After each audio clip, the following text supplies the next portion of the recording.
This is the Dog Savant Podcast with your host, Brett Endies.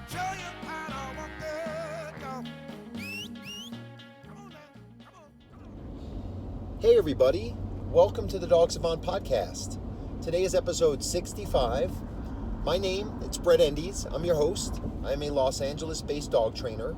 Purpose of this podcast is to share my experience as a professional dog trainer. If you are someone who is seeking dog behavior advice, information, if you are a client looking to supplement the work we do, if you're working with a quality trainer looking to supplement the work you do, and of course if you've been failed by the purely positive movement and you want to get solid, good information that's going to help resolve your dog's behavior problems and have a more fruitful relationship between you and your pet.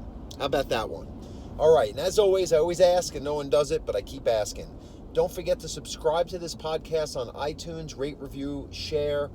Go on my website. If you're local to Los Angeles, reach out to me. I can help you. My dogtrainingla.com website is how to reach me. And social media, it's pretty much at the Dog Savant or Dog Training LA on YouTube. Okay, so, I didn't know what to talk about today. I'm actually in Arizona. I'm headed to Flagstaff buying a spotting scope. Many of you might not know what a spotting scope is, so maybe we'll talk about that. But I'm out here hunting. It's the last week of over-the-counter archery deer season, and I wanted to get a little bit of hunting time in. Not really successful as a hunter, but I love doing it. I love being in the outdoors. I love the thrill, the seek, the connection with the animal, the just understanding them, getting into their environment, into their mindset. It's a lot of hard work. It's something that you work hard for when you're not actually hunting, staying in shape, shooting archery. I switched over to traditional archery about 6 months ago, and that is one of the hardest things to do, is to get close enough to an animal to shoot them with a traditional bow and arrow. I shoot a longbow here. Maybe we'll talk about hunting, right? We'll do a little dog stuff. I want to talk about kids and dogs. Let's talk about what's going on here. I have talked about hunting before, so why not? We'll do it again. So deer hunting. I'm here. It's about a 6-hour drive from where I live out in Los Angeles. And I came here last January. I only came for a few days. I knew less, so as I practice, if you will, I get a better understanding of hunting, what it is, what you have to do to be successful. And it could take another few years. Who knows? I could go pay someone to guide me, and I could be successful right away. But I do this in public lands. I do this where there's a lot of other hunters around, so you have that pressure.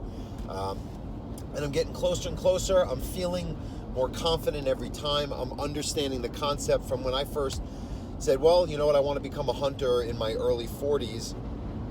I had no idea what direction I was going. And thankful to my mentor, Brian, who has taken me out many times. Part of the reason why I switched to traditional archery from compound bow shooting is because of him, because he's been a lifelong traditional archer, and it just looks so much fun, so much more intense. You're not going to get an animal every time, but it is definitely worth the thrill, the fun, and you're out in the woods. I've always been a backpacker, outdoor person, and this is just connecting the two things. And it is based on a love for animals, believe it or not. I'm not doing this for sport. I'm doing this, I would like to eat the meat. Sure, you collect the trophy, but this is, I'm going to get something that I can eat. I'm eating meat anyway, so I want to know where this comes from. I want to be more connected to my food. I'm not a vegan, so, and I have personal opinions about certain types of hunting, but I feel I'm doing it as fair as possible.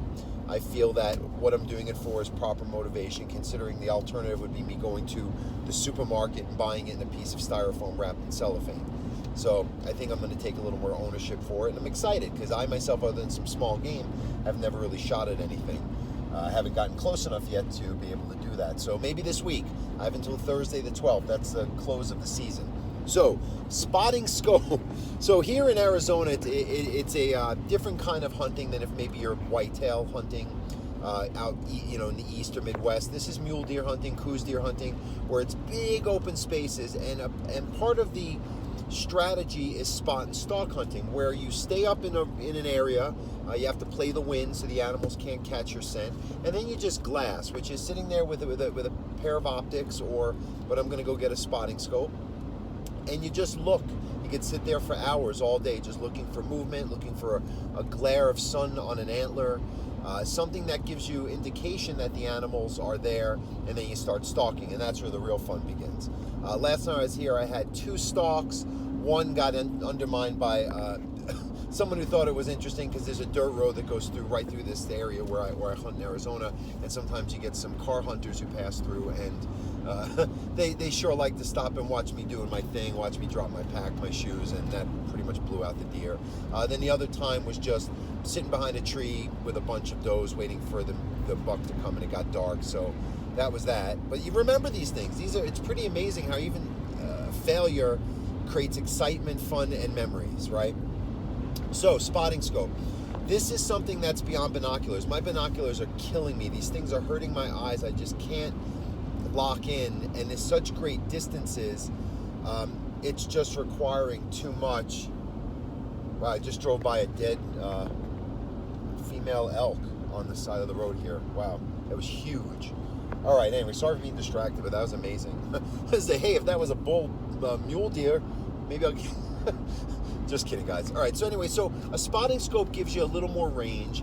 You can stay more steady. It doesn't strain your eye, and you can put it on a tripod, which I do have, and you just go back and forth, and as you get closer, the binoculars can have more benefit. But right now, and it happened last time, and I had made a note to go out and get spotting scope. These optics are not cheap. Even for a cheap spotting scope, you're looking at a few $100s, and you can get up into the thousands. Even a good pair of binoculars, Swarovski, you hear the Crystal Company, they make the best binoculars, which are probably just like looking at it through your eyes, which one day maybe I'll invest in them, but they're thousands and thousands of dollars, right?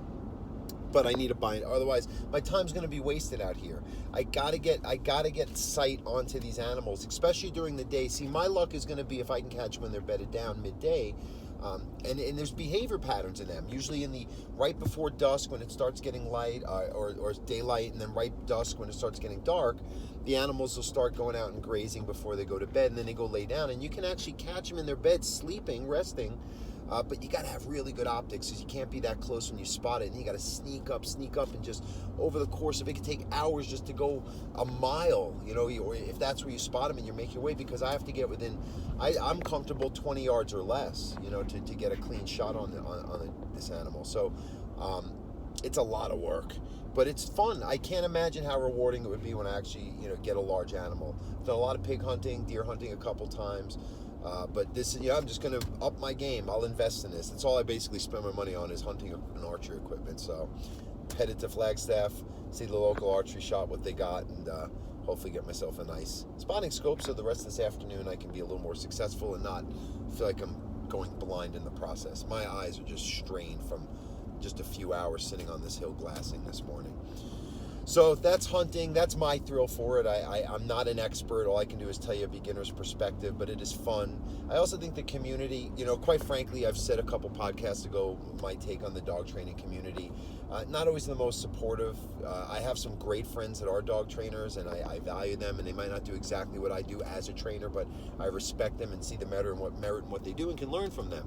But a lot of dog trainers are not good at what they do. Their personalities are garbage. They're very egocentrical, maybe me included, but it's something that I never got supported by them. I'm really disappointed when I was the guy going the bat there, putting out information that was not so politically correct on my show, and they didn't have my back. So I've never been one for they just never supported me. Yet the hunting community, right from the start, even as a beginner, these people are supportive.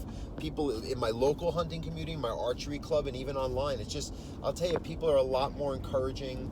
I'm sure there's things you could do that would not be considered appropriate, just like in dog training, but I think as long as you're showing good intent and that you're enthusiastic and you want to learn, people who are more experienced or might think differently than you are still going to keep an open mind and respect and encourage what you're trying to accomplish. So I like the hunting community. I think I'm going to post more information on that, or not information, but what I do on that, pictures. People seem to like when I do my archery and hunting scenario pics on Instagram. And this is half of a hunting podcast, so be it. All right, petering out, let's go on to the next subject. Kids and dogs. Okay, I probably touched on this before, but I wanted to talk a little bit more. Also, as we've done an earlier podcast, trying to get some information and structure to create my book, which we are well into, I wanted to do a section on kids and dogs. So this would be something I can narrate that we can turn into text and content for the book. So, kids and dogs. Generally, it's a great thing. Generally, kids and dogs bond, they get along great. But a lot of things can happen that aren't so great if we don't take the proper precautions, or if we have a dog that has an issue and we don't work through these issues before we just let him have free access to a child. So this is really, it's easier to train a dog than a human. So your kid should learn rules. Don't just rush up to a dog, even yours. Don't kiss their face. You see all of these Instagram and Facebook videos and posts of the dog laying on top of the baby in the bassinet and the head on the face. And that to me, especially with the big bully breeds, to show how gentle they are, you're just asking for trouble. I don't care how friendly a dog is, how big or small it is. You don't put your dog face in a dog's face. You teach your kid respect. You teach your kid to pet them under the chin. You teach them to be conscious of the personal space of the dog and how to handle the dog in a way that would build trust, not defensiveness or insecurity on the part of the dog, feeling like, okay, here comes the kid again, I'm about to get accosted. And that could just be something that we think is okay at first, and over time the dog has had enough, and that is another ticking time bomb waiting to happen. So here's some scenarios. You get a puppy, you have a child, different ages of child. I don't know if we have time to get into every single age bracket, but you have a child that the dog may be affected by more than the average adult, right? Because they're small in stature, their mannerisms, whatever is different. Dogs may get excited, or a puppy may get excited by that. This is where right from the start you want to create this integration training. So that's where I talk about place training and structured walks and keeping the puppy on a leash and showing boundaries, so you can both control the dog's behaviors and level of stimulation related to the child's behaviors, and teach the child while keeping it safe, because on a leash you have a lot more control of everything.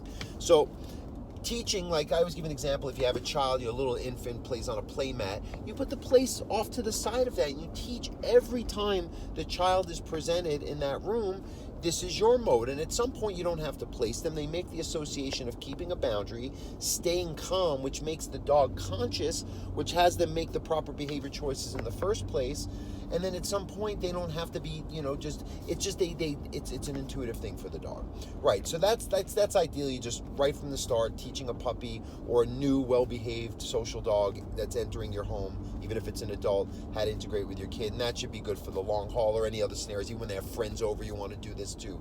Show them even in these, where there's extra parties, this still applies, right? And then you go to other places like playgrounds out in front of the school where the kids are coming. And it's even just to socialize. If it's a puppy, you want him very comfortable with children, not just yours. So you want to teach him how to be calm and get pet while sitting, not wild and bitey and mouthy. And that's going to carry over to better behaviors, no chance of a reaction or an aggression issue down the road when the dog becomes an adult or has had enough of getting revved up or their personal space breached, because we're not creating these boundaries and structure and rules for both the kids and the dogs. Okay, so that's like your best case scenario. Of course, I know you get a dog, it fit right into it. You don't have to do all this stuff. That's great. As they say in my Jewish faith, Mazel Tov. I only hope that for everybody. Unfortunately, most of the dogs I work with have to be taught to have some of the skills that other dogs can get just inherently. So that's really what we want to work on. Oh, there's another dead elk. Wow, it's another female dead elk. Okay, so those are pretty much three best case scenarios. The first one is you have a dog that just integrates with your child and people, and there's really not much needed to teach. They just are a more go with the flow dog, or very well socialized, and now as an adult there's no issue, and you can see that quite clearly. And that's many dogs, and that's, I say, no training required. Just maybe teach them not to be too in their face or little things like that. But usually these are, you call them the good dogs, the dogs that just get it. Fine. The other one is if it's just a puppy that you're teaching from the start how to integrate into your child's life, socialize to children in general, and then maybe you have a dog or a puppy that's friendly but just gets hyper overstimulated, a little wild, jumps, whatnot, steals toys, mouths with the child, and you're working on that in the same way you would with a new puppy, just to teach him structure, boundaries, and a calmer, more conscious association as a normal standard in their presence. Now, you may be having a situation that is the worst case scenario, which is your dog has a bite history or an aggression history towards children or people, and you're trying to resolve this. So sometimes this, to be honest, is a case that I tell clients it's just going to work out if the dog finds another home, maybe somewhere where it's adults only. In other instances, we resolve the problem. So I always like to get the ball rolling because you'll always be able to improve something, but with this, you have to be so cautious and so under control and so diligent. There's no room for error. I even recommend you use a muzzle if there's a question of safety. You always have this dog on a leash, only in control, even if the dog is having more limited time around the family. They can be in other parts of the house in a kennel. As long as they get enough walks and exercise, it's okay if they're off the beaten path from time to time and they're only associating being out and about and of course around your child or what triggers the aggression in a structured, controlled way. And they make that calmer, more filtered association, and we're hoping with time, and it can take 6 months, it can take a year, you get to the point where they're not reacting, they're going naturally to a calmer state, and then you start rewarding it, and that should become a norm whether or not they're in a structured, commanded mode on leash, collar, muzzle, and whatnot. But you gotta go slow, and you gotta really let the line out easily. You can't just, okay, let's take the leash, muzzle off and see what happens, because you can end up in a dangerous situation that you now have no control over. And not only can you put a person or child at risk, your dog is now going to have a multiple bite history, and that's not going to be a great outcome for them as well. But these are tough cases. Most cases I see, it's pretty straightforward stuff, even dog-to-dog issues, reactivity. But when it's true aggression, where they're doing more than just getting overstimulated or nipping at ankles or getting frustrated and barking, but there's no actual mouth contact, that's easy to deal with compared to when they get to the point of, now I'm going to take it to the next level. So if you're struggling with this, please reach out to me, even if I can give you some comforting words. This is not easy, okay? Anyone who says resolving a case like this is easy is being very irresponsible, because you have to be so cautious. You're putting a child at risk when you're doing this kind of training to reintegrate them into their life. So you have to know what you're doing, if at all it is appropriate. All right, so I think we've finished this podcast, talked a little bit about hunting, talked a little about kids and dogs, and if you didn't notice, there was a little cut in the podcast. I did end up at the store, and I dropped a exorbitant amount of money on a nice spotting scope. So I am headed back up to the hill, and hopefully I'm going to see something now, and I won't be strained and in pain. So thanks again for listening. If you're new, welcome. If you've been listening, I appreciate it. Keep sending your questions. You can even email me, dogtrainingla@gmail.com. And really what's important is if you can subscribe, rate, review, share, tell me that the podcast has helped you. Anything, it helps others see this. I want to share this information with as many people as possible. And quite frankly, I like it. It really makes my day when I hear that your podcast, listening to my podcast, helped you, your situation with the dog, made you laugh, shared something that you could relate to, whatever it may be. That's why I do this. Thank you so much, guys. Thanks again for listening. Podcast episode 65. Have a great day.